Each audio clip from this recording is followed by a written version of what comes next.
वाले।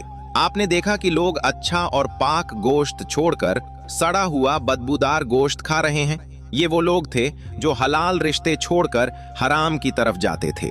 फितना फैलाने वाले खतीब। कुछ लोगों की जबानें और होंठ आग की कैंचियों से काटे जा रहे थे। आपने कुछ औरतों को देखा जो अपनी छातियों के बल लटकाई गई थीं। ये वो थीं जो अपने शौहरों की नाफरमानी करती थीं। वहां जहन्नम का दारोगा भी था जो नबी सल्लल्लाहु अलैहि वसल्लम को देखकर भी मुस्कुराया नहीं। जिब्राइल ने बताया कि जब से जहन्नम बनी है ये फरिश्ता कभी नहीं हंसा।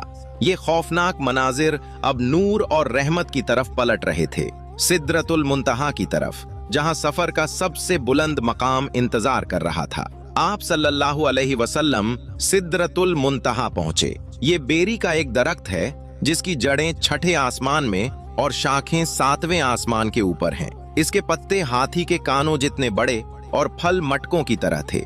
यहाँ पहुंचकर जिब्राइल अमीन रुक गए। नबी पाक सल्लल्लाहु अलैहि वसल्लम ने फरमाया, जिब्राइल, क्या ऐसे मकाम पर दोस्त दोस्त को छोड़ देता है? जिब्राइल ने अर्ज की, या रसूल अल्लाह, मेरी हद यही तक है।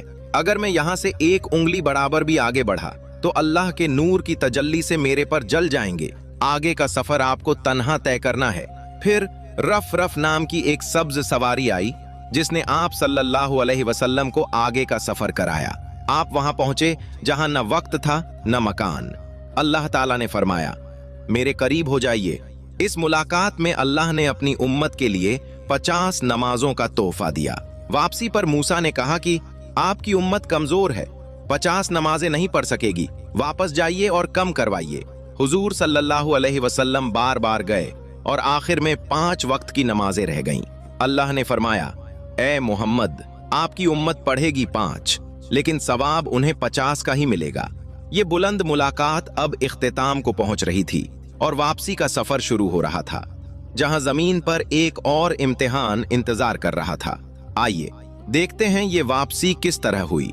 इस लंबे सफर के बाद आप सल्लल्लाहु अलैहि वसल्लम वापस उम्मे हानी के घर पहुंचे।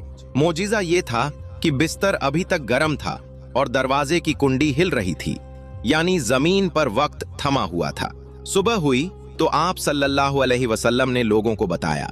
अबू जहल हंसता हुआ आया और मजाक उड़ाने लगा। लोगों ने कहा, अगर आप सच्चे हैं तो बैतुल मुकद्दस का नक्शा बताएं। अल्लाह ने आप सल्लल्लाहु अलैहि वसल्लम